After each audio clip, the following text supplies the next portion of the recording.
Good morning, everyone. Students, we have started chapter number 11, and in which we have already covered some basic information about the revolt of 1857, then who were the participant, the patron of the rebellion, and the revolt in Awadh, which the Britisher called Cherry.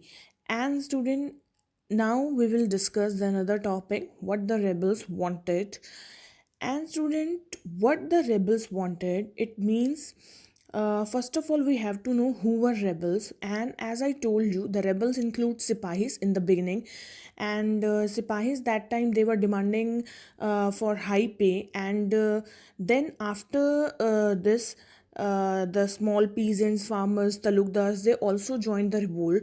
So what the rebels wanted, it means finally how they start how they raise their voice against the Britishers. While the British recorded their own trials and tribulations, only few rebels had the opportunity. And the rebels of 1857 proclamation repeatedly appealed to all the section of people, Hindus and Muslim, even though most of these proclamations were issued in the name of Muslim ruler, but still this proclamation addressed the sentiments of Hindu as well. Student, as we know that the British always adopted the policy of divide and rule, but this policy it can hardly seen during the uprising. It means, student, that time so many proclamations it were made. Proclamation means an order, an official order that has some value. I can say it's a घोषणा.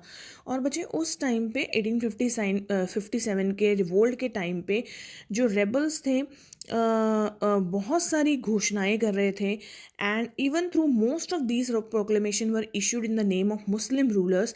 But बच्चे कहीं ना कहीं ये जो घोषणाएं थी Hindus को तो अफेक्ट करती थी, साथ में मुस्लिम्स को भी करती थी.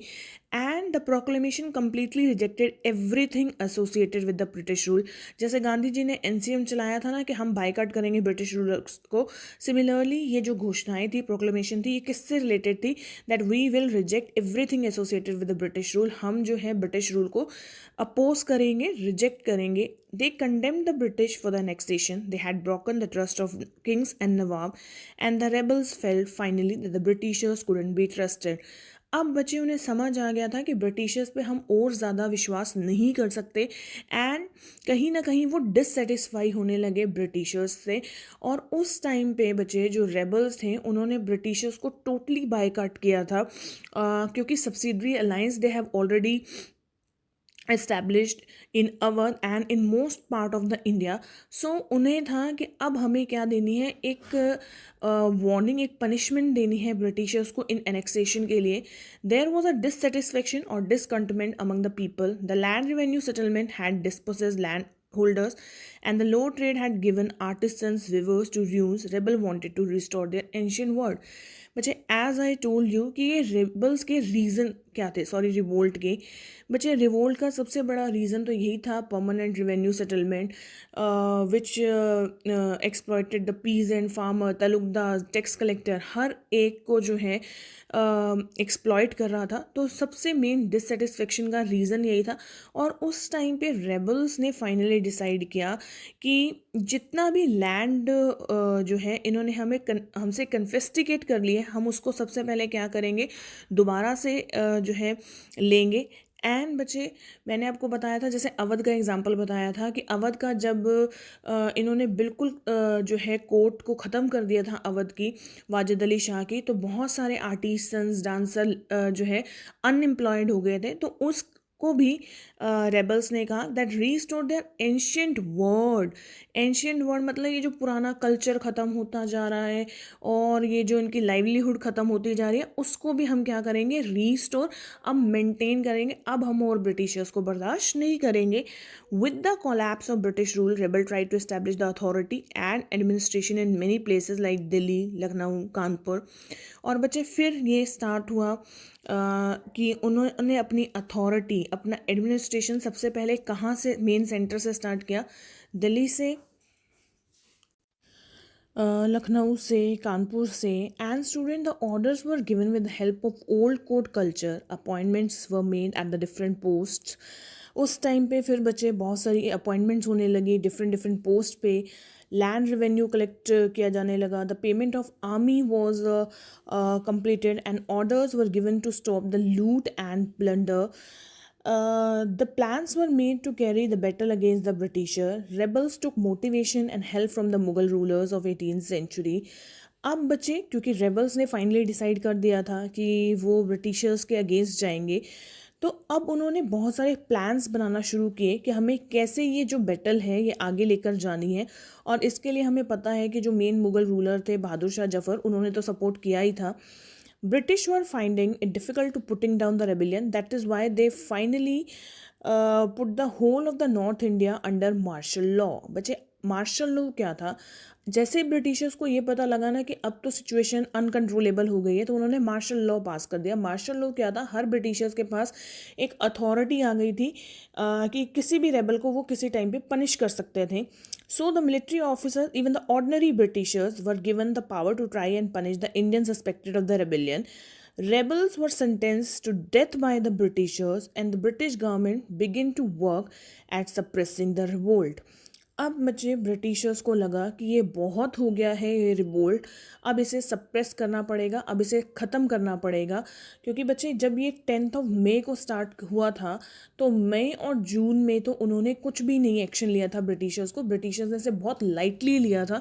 लेकिन जब उन्हें पता लगा कि हाँ भाई ये अनकंट्रोलेबल हो रहा है, तो उन्होंने क्या किया, इसको सप्रेस करना स्टार्ट किया.